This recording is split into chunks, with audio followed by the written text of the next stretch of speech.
दोस्तों ये रहे मेरे नाना जी। और नाना जी आए हैं चोनी से पैदल। मैं आज तक जिंदगी में कभी बीमार नहीं हुआ। मुझे लगता मुझे सिर में दर्द भी नहीं हुआ, कोई बुखार नहीं हुआ। बेराट चाहिए, हरिहर द्वार चाहिए, पंच केदार चाहिए, धौला देव प्रयाग चाहिए, बद्र से विशाल चाहिए। और दोस्तों मम्मी ने बना लिए हैं सुबह सुबह पैतूर। किसके लिए बनाए मम्मी? अपने पिताजी के लिए। दोस्तों वहाँ पे मम्मी निकाल रही है घास। हमारी बकरियां भी यहाँ पे चल रही हैं। यहाँ हेलो नमस्कार दोस्तों, मैं रश्मि ज्ञानतुरा स्वागत करती हूँ आपका मेरे नए ब्लॉग में, नए दिन के साथ, नई शुरुआत के साथ। तो कैसे हो आप सब? उम्मीद करती हूँ आप सब बढ़िया होंगे और मैं भी मस्त हूँ। तो दोस्तों ब्लॉगिंग की शुरुआत हो रही है सुबह 6:30 बजे से। और मैं उठ गई थी थोड़ी देर पहले हाथ मुंह धुल के, और मैं सीधे ब्लॉगिंग शुरू कर रही हूँ क्योंकि आज मेरे नाना जी आ रखे हैं हमारे घर। कल शाम को आ गए थे और नाना जी ने एक दो कविताएं भी लिखी हैं, वो भी सुनाऊंगी आपको। पहले नाना जी से मिलवाती हूँ आपको। दोस्तों ये रहे मेरे नाना जी। और नाना जी आए हैं चोनी से पैदल। इस उम्र में भी नाना जी हर जगह पैदल जाते हैं। नाना जी आप इस उम्र में कैसे इतने स्वस्थ हो? और कितने साल के हो? 82। इस उम्र में इतने स्वस्थ कैसे हो? इस उम्र में मेरा इसका कारण है मैं नशा नहीं करता। हाँ जी। कोई दारू नहीं पीता, कोई मांस मच्छी नहीं खाता। अच्छा। और इसका लंबाई उम्र का कारण यही है कि मैं नशा मुक्त हूँ। हाँ जी। दारू से मुक्त हूँ और किसी तरह का कोई इस तरह का कोई आचार स्वास्थ्य के खिलाफ, स्वास्थ्य के लिए जो कोई चीज अच्छी नहीं है उसको नहीं खाता मैं। अच्छा। और अपना खान पान सही रखता हूँ। हाँ। अपना रहन सहन सही रखता हूँ, अपना घूमना चलना फिरना सही रखता हूँ। इसलिए मैं आज तक जिंदगी में कभी बीमार नहीं हुआ। मुझे लगता मुझे सिर में दर्द भी नहीं हुआ, कोई बुखार नहीं हुआ। हाँ वही अगर तो। कोई बीमार हुआ तो थोड़े देवी देवताओं की गलती सही है। देवी देवताओं के दोस्त से मैं 2-4 बार बीमार हुआ हूँ। हाँ जी। बाकी मेरे कोई बीमारी कोई कुछ नहीं, अभी तक मुझे कुछ बीमारी नहीं है। कभी हॉस्पिटल नहीं गए मतलब कभी बीमारी के हॉस्पिटल लिए? नहीं गया, सिर्फ आँख का ऑपरेशन कराने गया तब मैं हॉस्पिटल गया था। हाँ जी। और तो कभी मैं हॉस्पिटल भी नहीं गया। और हमेशा पैदल, जहाँ भी जाना है हाँ, पैदल। पैदल जरूर, पैदल ज्यादा से ज्यादा चलो। हाँ जी। और अपना सेहत का ख्याल रखो, अपने मौज मस्ती में मस्त रहो। अच्छा भी सोचो, बुरा भी सोचो। हर चीज में आगे क्या करना है इसके बारे में पहले सोचो। यानी कि एकदम से कोई ऐसा मौका आ जाए तो हम क्या करेंगे। हाँ जी। और ये भी सोचना चाहिए हमारे पास ऐसा कुछ हो जाए तो हम क्या करेंगे। इसके बारे में हमें सोचना। टाइम समय सबसे कीमती है। मैं समझता हूँ समय दुनिया में अगर कोई चीज कीमती है तो वह है टाइम। हर काम टाइम से होना चाहिए, टाइम से करना चाहिए। जब टाइम निकल गया तो बात फिर कुछ नहीं हो सकता। और उसका हमें ख्याल रखना चाहिए कि टाइम बर्बाद ना करें। जो टाइम निकल गया उसको कोई वापस नहीं ला सकता। कहावत है कि मुंह से जो बात निकल गई, बंदूक से जो गोली निकली वो कभी वापस नहीं आती।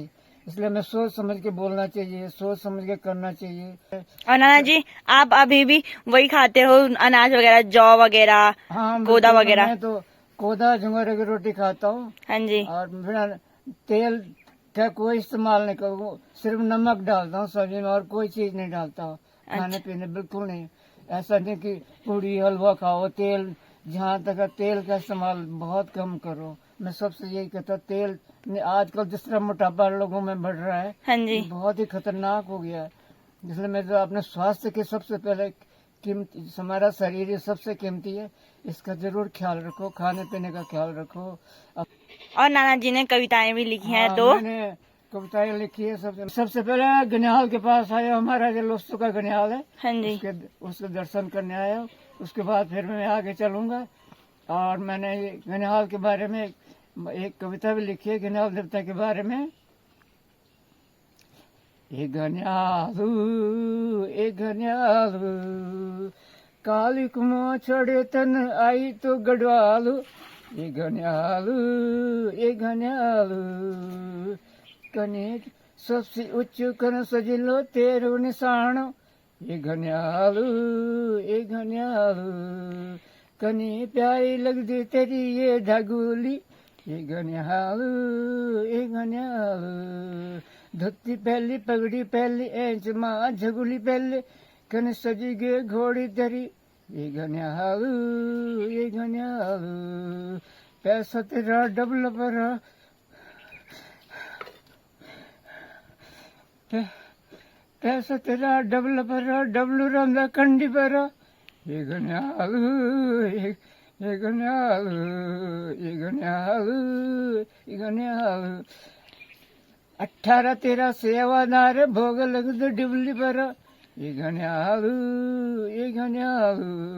गाना चनो बजोना को भंगरा चनो पूजा को बजण चो नचण को ये गन्यालू तीसरा साल गुंगाल जानी 12 साल केदार ये गन्यालू 6 महीने मुँह पूजा होंदी तेरी 12 साल जात ये गन्यालू बच्चों का संग रन छई ग्वाल बाल संग खेलद छई ये गन्यालू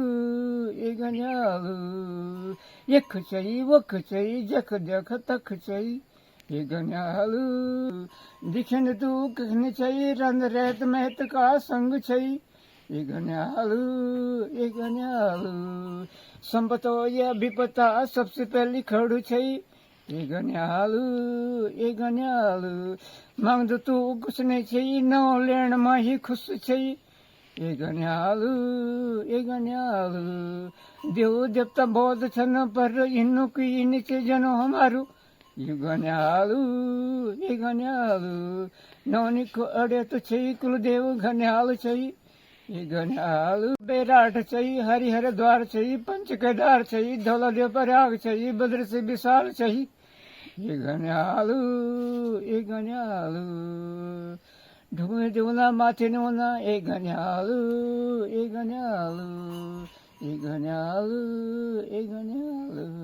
दोस्तों अभी नाना जी ने घंटाकर्ण देवता के बारे में एक कविता लिखी थी और नाना जी ने वो सुनाई।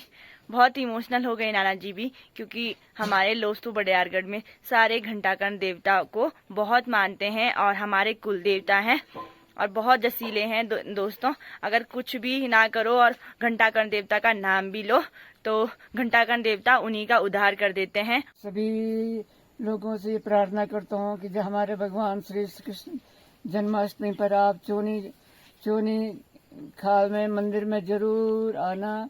इसके लिए मैं आप सबका इंतजार करूंगा। भगवान की तरफ से, राधा रानी की तरफ से मैं ये सबके प्रार्थना करता हूँ कि जरूर मंदिर में जरूर जन्माष्टमी के लिए जो भी लोग आ सकते हैं जरूर अवश्य आना। मैं सबसे यही प्रार्थना करता हूँ। और कितने अगस्त को है जन्माष्टमी? 26 अगस्त को, कैलेंडर के हिसाब से 26 अगस्त है, 26 अगस्त को। और मैं सबसे भी ये प्रार्थना करता हूँ कि आज हमारे कितने देवी देवता हैं और श्री राम जैसा वचन निभाना। लोग वचन करते हैं, वादा करते हैं, भूल जाते हैं, मुकर जाते हैं किनारे। जब वो टाइम उसका वचन निभाने का टाइम आता तो लोग भाग जाते हैं। ऐसा मत करना। जिस तरह श्री राम जी ने वचन निभाया, 14 साल वनवास में रहे, तो इसे मैं चाहता हूँ सब लोग उनका अनुसरण करें और राधा कृष्ण जी जैसा प्यार करें। जिस तरह हमारे राधा कृष्ण प्रेम का प्रतीक है, प्यार से रहें। और हमारे शिव जी भगवान की तरफ जिस तरह वो जोगी के बेस में रहते हैं, दूसरों का खजाना भरते हैं, ऐसा उनका अनुसरण करना। श्री हनुमान जी जैसी भक्ति करना, जो अपना सीना चीर के भगवान को दिखाते हैं। अपने हक और अपने सम्मान की रक्षा के लिए दुर्गा बन जाना। दुर्गा माता आपको शक्ति देंगी। मैं सबसे बहनों से, बेटियों से ये अनुरोध करना कि अपने सम्मान और अपने हक की लड़ाई के लिए चंडी बन के अपना रुद्र रूप धारण करना, उसने अपने रक्षा करना, अपना सम्मान की रक्षा करना। नाना जी आप क्या बोलना चाहोगे? पहले जमाना कैसा था, अब कैसे हो गया, क्या क्या चीज बदली है? हाँ, पहले जमाना तो कुछ तो उसमें अंधविश्वास भी था। बहुत सी बातें हमें मालूम नहीं थी कि लोग कहते हैं ये मत करो, वो मत करो, ये न खाओ, वो न खाओ, ऐसे कुछ भ्रांतियां भी थी। लेकिन आज समय बदल गया, प्रकृति के हिसाब से भी बदल गया और पढ़ाई लिखाई, साइंस, विज्ञान के हिसाब से बहुत सी चीजों का विस्तार हो गया। हमारा जीवन बहुत सरल हो गया। आज हम कहीं भी जाना चाहें, कोई भी खबर पहुंचाना चाहे, कोई मालूम करना चाहे, किसी बात करना चाहे, हमारी जेब में एक, जिसको कहते हैं ना, दो मुट्ठी में दुनिया हो गई, जेब में दुनिया हो गई, ऐसा हो गया। दुनिया बहुत छोटी लग रही है। पहले हम जाते थे, कहीं जाना बड़ा मुश्किल समझते थे। 8 मिनटों में लोग कहीं का कहीं पहुंच जाते, कहीं कुछ पड़। लेकिन इसके साथ साथ कई परेशानियां भी हो गई हैं, जो कि प्रकृति के बदलाव से भी बहुत सी चीजें हो गई हैं, जैसे क्लाइमेट चेंज और ग्लोबल वार्मिंग, जिस तरह लोग कह रहे हैं। सारी दुनिया में फैल गया। हाँ जी। इससे खेती बाड़ी में बहुत बुरा असर हो रहा है। कहीं बहुत भयंकर बाढ़ हो रही है, तो कहीं एकदम सूखा पड़ा हुआ है, कहीं भूखे हैं तो कहीं बेरोजगार है, कहीं आंधी है तो कहीं तूफान है। तो इसका तो जो कुदरत तो हमारे बस में नहीं है, पर बहुत सी चीजें ऐसी है जो हमें ख्याल रखना है। हमारे जो हम बचा सकते हैं, इनकी देखभाल कर सकते हैं, उसके हिसाब से चलना चाहिए। पहले तो गांव में बहुत भाईचारा था, एक दूसरे से बहुत प्यार था। हाँ, पहले लोग इकट्ठे रहते थे, दुख सुख में। सब एक ही लाइन में कितने घर होते थे, हाँ। हर एक के साथ रहते। अब इतना बदलाव हो गया कि लोग, पहली बात हमारा उत्तराखंड में सब खाली हो गया, लोग पलायन कर चुके हैं। दूर दूर चले गए। मजबूरी भी हो सकती है, नौकरी भी हो सकती है, बच्चों की पढ़ाई भी हो सकती है, वो तो खैर है ही, सबके लिए है। पर इसका मतलब ये नहीं कि हम अपना देश को भूल जाए, अपने प्रदेश को भूल जाए, रीति रिवाज। तब भी हमें संस्कार जो हमारे हैं उस पर रखना चाहिए, याद रखना चाहिए। प्यार नहीं जहाँ कुछ नहीं है वहाँ, प्यार है जहाँ सब कुछ है वहाँ। बस इसी भावना से लोग काम करें, सबसे प्रेम का व्यवहार रहे, किसी से क्रूरता न दिखाए, किसी का अपमान न करे, किसी का नुकसान न करे, किसी को बुरा न कहे, किसी का बुराई न करे। दोस्तों, आज भी नाना जी आए और नाना जी ने 2-4 बातें अपनी बताई, और मंदिर के बारे में जो लिखे थे नाना जी ने, घंटागण देवता के बारे में कविताएं वो भी सुनाई। और नाना जी का बहुत बहुत धन्यवाद करती हूँ। नाना जी इस उम्र में भी अभी भी सारी जगह जाते हैं, अपनी बेटियों के यहाँ, अपने बहुओं के यहाँ, जहाँ भी जाना होता है नाना जी को, नाना जी जाते हैं। पैदल का रास्ता हो गया तो पैदल जाते हैं। अभी दिल्ली वगैरह भी जाएंगे, जो मंदिर का सामान लाने के लिए होगा, और जन्माष्टमी के लिए पूरी तैयारी हो चुकी है। और नाना जी ने आपको आमंत्रित किया है कि जरूर आए राधा कृष्ण जी के दर्शन करने के लिए। और इसके बाद नाना जी को मैं वहीं मिलूंगी जन्माष्टमी के दिन। तो चलिए दोस्तों, मिलती हूँ आपसे थोड़ी देर में। और दोस्तों, मम्मी ने बना लिए हैं सुबह सुबह पैतूर। किसके लिए बनाए मम्मी? अपने पिताजी के लिए। अच्छा, तो दोस्तों मम्मी ने नाना जी के लिए बनाए हैं पैतूर, क्योंकि नाना नानी ही रहते हैं घर में। दोस्तों, वैसे तो नाना जी का व्रत है, क्योंकि नाना जी मंदिर वगैरह भी जाएंगे, लेकिन हमने पैतूर बना दिए हैं और पैक करके दे देंगे। नाना जी फिर वहीं जाके खा लेंगे। नाना जी भी जाने वाले हैं, तो चलिए दोस्तों, नाना जी को छोड़ते हैं नीचे पे। अभी नाना जी जाएंगे घंटागण देवता के यही नीचे पे, जो हमारे ताऊ जी हैं उनके घर, और देवता के दर्शन करेंगे और फिर जाएंगे।